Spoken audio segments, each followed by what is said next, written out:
ذرا تصور کیجئے، حکومت آپ کی وہ زمین حاصل کرنا چاہتی ہے جو نسلوں سے آپ کے خاندان کی ملکیت ہے۔ آپ کے پاس کیا حقوق بچتے ہیں؟ آج ہم پاکستان کی سپریم کورٹ کے ایک ایسے ہی تاریخی اور انتہائی دلچسپ فیصلے پر بات کریں گے جس نے انہی سوالوں کے جواب دیے۔ حق نواز خان بمقابلہ رب نواز۔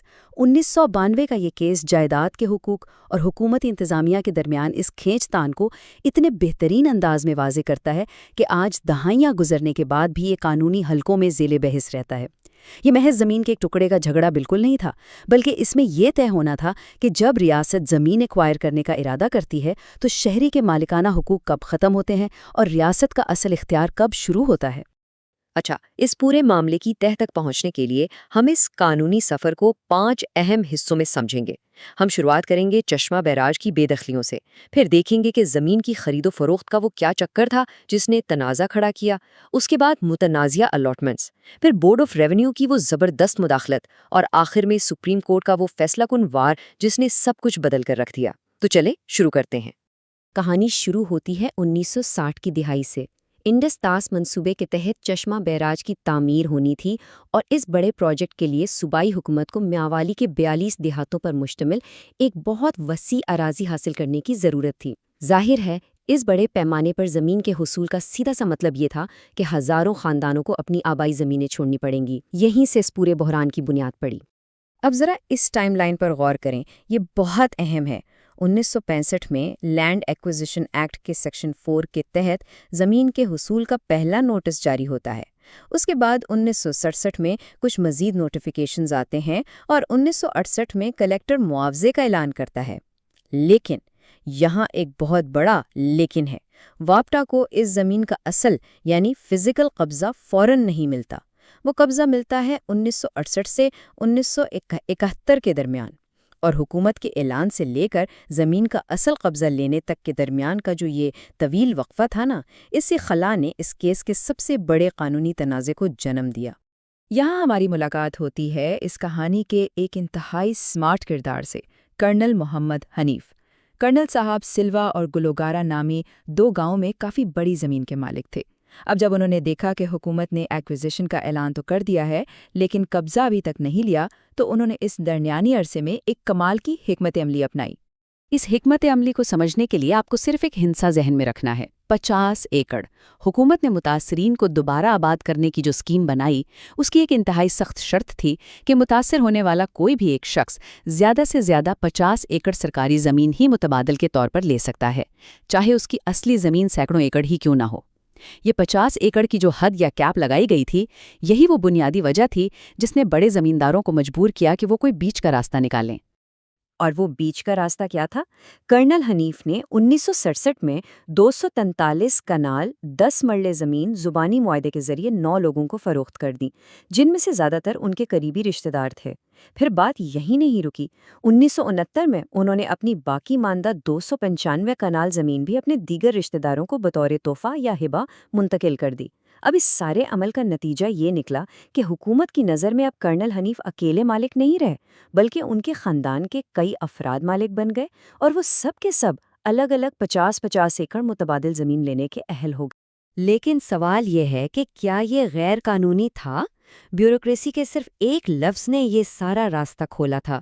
اصل میں صوبائی حکومت کے جاری کردہ میمورنڈمز میں لکھا تھا کہ استحقاق کا حساب مالک کے لحاظ سے یعنی اونر وائز ہوگا، نہ کہ کھاتے کے لحاظ سے۔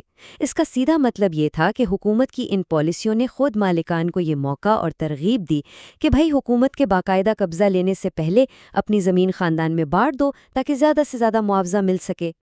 اب آتے ہیں ان لوگوں کی طرف جو اس ساری صورتحال میں نقصان میں رہے، یعنی وہ بے دخل ہونے والے زمیندار جنہوں نے آگے چل کر اپیل دائر کی۔ کرنل حنیف اور ان کے رشتہ داروں کو تو تبادلے میں رکھ دلے والا میں بہت اچھی اور زرخیز زمین مل گئی تھی، لیکن ان دوسرے متاثرین کا کیا بنا؟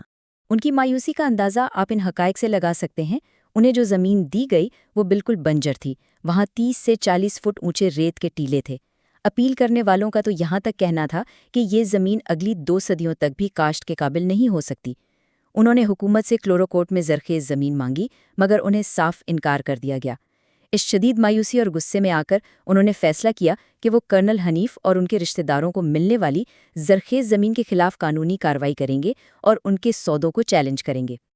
अब कानून में एक टर्म होती है लोकस स्टैंडी, यानी क्या आपको अदालत में खड़े होकर दावा दायर करने का हक हासिल है भी या नहीं। इन अपील करदंगान ने कमाल होशियारी से अपना यह हक साबित किया। उन्होंने कहा कि देखें, अगर कर्नल हनीफ के रिश्तेदारों की अलॉटमेंट गैर कानूनी करार देकर मनसूख कर दी जाए तो वो अच्छी ज़मीन हमें मिल सकती है। यानी उनकी अपनी ज़रख़ेज़ ज़मीन पाने की उम्मीद कर्नल हनीफ के सौदों को मनसूख करवाने से जुड़ी थी और इसी बुनियाद पर उन्हें अदालत में सुना गया। जब ये शिकायत आला हुक्काम तक पहुंचे तो इंतजामी मशीनरी पूरी कुव्वत से हरकत में आई। बोर्ड ऑफ रेवेन्यू ने मामले की इंतहाई सख्त जांच पड़ताल शुरू कर दी और फिर जो हुआ उसने पूरे केस का रुख मोड़ दिया। वैसे ये कोई रातों रात होने वाला फैसला नहीं था। ये एक तवील और थका देने वाला कानूनी सफ़र था। मामला कलेक्टर से शुरू हुआ, फिर कमिश्नर के पास गया, वहाँ से बोर्ड ऑफ रेवेन्यू, फिर हाई कोर्ट और बिल आखिर पाकिस्तान की आला तरीन अदालत सुप्रीम कोर्ट तक जा पहुँचा। हर फरीक ने अपना हक साबित करने के लिए आखिरी हद तक कानूनी जंग लड़ी। अब बोर्ड ऑफ रेवेन्यू ने क्या किया? उन्होंने एक इंतहाई सख्त मौक़िफ़ अपनाया। बोर्ड ने फैसला दिया कि कर्नल हनीफ के ये तमाम सौदे सिर्फ और सिर्फ ज़्यादा अलॉटमेंट्स हासिल करने की गर्ज से किए गए थे। उन्होंने 1967 की फ़रोख्त को लैंड एक्विजिशन एक्ट के सेक्शन 24 के तहत बिल्कुल कालअदम करार दे दिया।